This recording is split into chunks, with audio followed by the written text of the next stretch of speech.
lane very early on in the game if they want to, and they can send Faker to a side lane earlier on. Not to mention they have a lot of global presence to make up for this thing, because he hasn't actually run as much teleport as others have. They have a lot of global presence within their team because of the Shen and the Rek'Sai.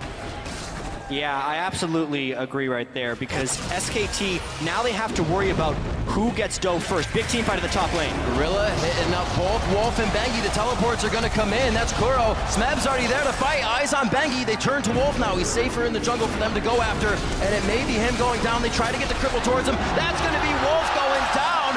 First blood to the Koo Tigers. Remember that Faker is not running teleport. He didn't want to leave the mid lane. He just sat there. Enemy jungler goes for a gank. Where will the enemy team set up a play? They knew, okay, there's a big wave pushing. Our top laner needs help. 4 members go down and assist him. Make sure he can push it out.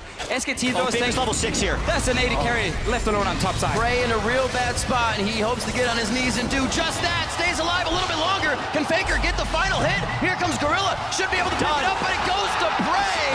2-1 now in favor of the Koo Tigers. Wolf started off taking that one very nicely as a level 2 Shen was able to clear aggro, but things work, and Hojin, as he is usually reactive, sits in the back, a little more proactive this game. You see him towards the top lane, hasn't had vision of Bengi, so he's sitting behind Smeb.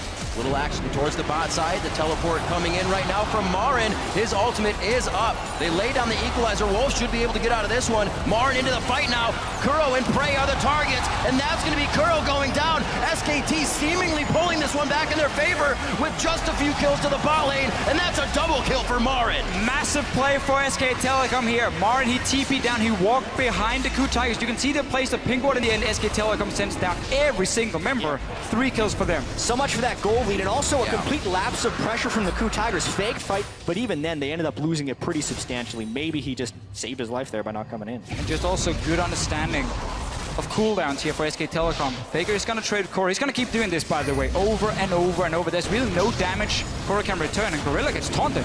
Oh, that teleport is down, so this means the fight is the 3 we have on your screen. That's instantly Bengi getting hit up as the Gorilla gets himself in with the Unbreakable Will. And at Worlds, so really punishing Bengi very early there. The burst damage from Prey and Hojin as he was headbutted straight into all of the skill shots. Make sure work of Bengi. They're in the wave, pushing Smeb back, knows the jungle pressure is towards the bottom side, so he has time to Faker's coming up. A bit of damage. Marin is baiting this. He just wants to poke down Smeb. He doesn't want to kill him right now. He's waiting for Faker to join. Rek'Sai ultimate as well, just behind their blue, so Bengi should be here in time. They may not even need him. Stand United is on. They hit the end of the taunt by Wolf, and Faker picks himself up a kill now. I have seen so many moves here by SKT. How they can take them. And this is what SK Telecom wants to do with their comp. We talked about it in the pick and ban phase, how strong it is.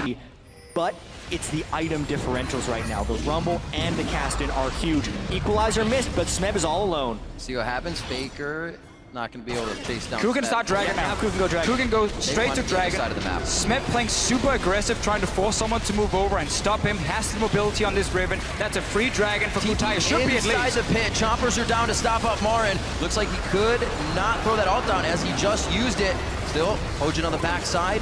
Gorilla throws on the ultimate. That's about to wear off soon. He could be the next one. All flashes forced over by Koo. A chase from Marin and Bengi. Kicked. Faker range. Faker over the wall. Are they going to be able to take down Kuro? The wild growth is down. The first one is Gorilla. That's going to be few more kills. Hojin and Prey fall to the ground, and they've only lost their support. 8-4 now for SKT. You really got to see the power of the brute items that SKT had picked up. Has completed his death cap, which is the main power spike you get for the Lulu.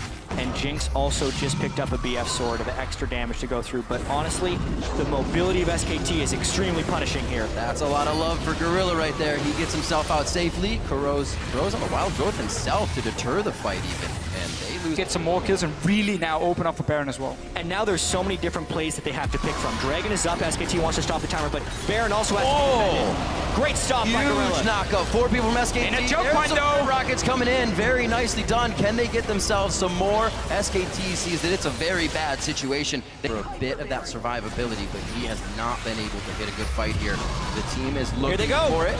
Looks like Rek'Sai coming in. We just saw Bengi use his ultimate just below the team. They're all going to be there. Bengi gets hit back. He's going to be able to turn around now. They have Prey in the perfect spot, and they take down Prey. They take down Gorilla, and it's just chaos for Koo. They cannot find the right positioning. A double kill as well for Bang. Prey was caught out of position. He didn't know if he should flash over the wall or flash into his own team, but the fact he was caught out there meant he had to run and not deal damage. Suddenly, SK Telecom can just chase, get the kills. And people keep getting funneled into either a Marin Flame Spitter or a Faker flank.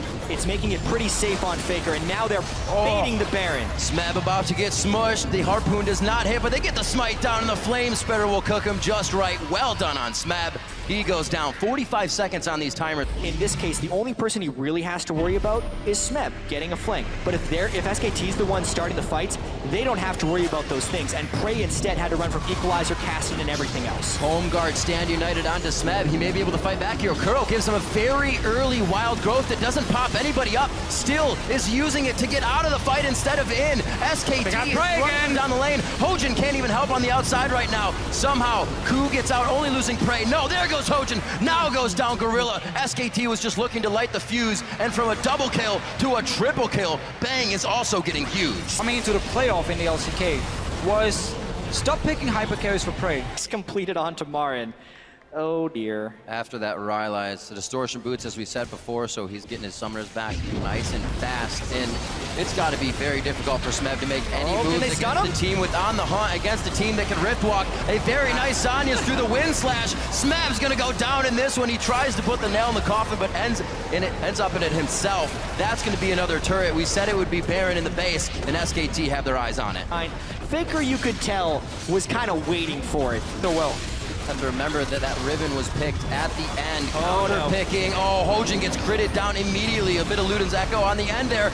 Wild Growth goes onto him. Everything's been used in defense. They can't get the engages they want. It's the Koo Tigers. They love to engage, but are consistently engaged on this game by SKT, and they're confident to Rune Prison out of him. But other than that, we really haven't seen them make too many mistakes here. They got a victory. This was a pretty tricky play because Hojin was trying to kick them back while SKT would be trying to finish this turret, and they get them low enough that they kind of commit over the wall. But now their focus is split between the fight and the turret. You could see Bang was finishing off the turret because they could fight for SKT. So you put in this impossible situation as an AD carry, where you have to deal the maximum amount of damage, but there's also so many ways you can die at the same time. Here's one of them. Marin throws the equalizer down. They're able to split from the red carpet, trying to get back into their own base. The Zanya's on Faker, makes Prey take one step too close, but he is able to get out with the Wild Growth. Eyes on to Smeb now. Everybody actually focused that. Gorilla's able to come back in, but only hits Faker, and it leaves the backline completely open. Kuro and Prey fall immediately, using both summoners that they can. Teleport still up for Kuro, but back fast enough. Prey kited his heart out, but it wasn't enough. SKT used Zonius properly, ran down the fight, and they'll win the game. That's going to be SKT. Earlier than what their longest game would be. That was 43-30. They put a stop to that. It's a 42-minute game one. SKT is 2 wins away from the Summoners Cup.